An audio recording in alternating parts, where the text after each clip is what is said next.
আসসালামু আলাইকুম, hello viewers, আপনারা সবাই কেমন আছেন? আলহামদুলিল্লাহ, আপনাদের দোয়ায় আমিও ভালো আছি।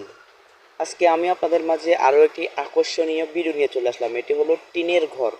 টিন সেট ঘরে আমরা কিভাবে ডেকোরেশন ডিজাইনের কাজ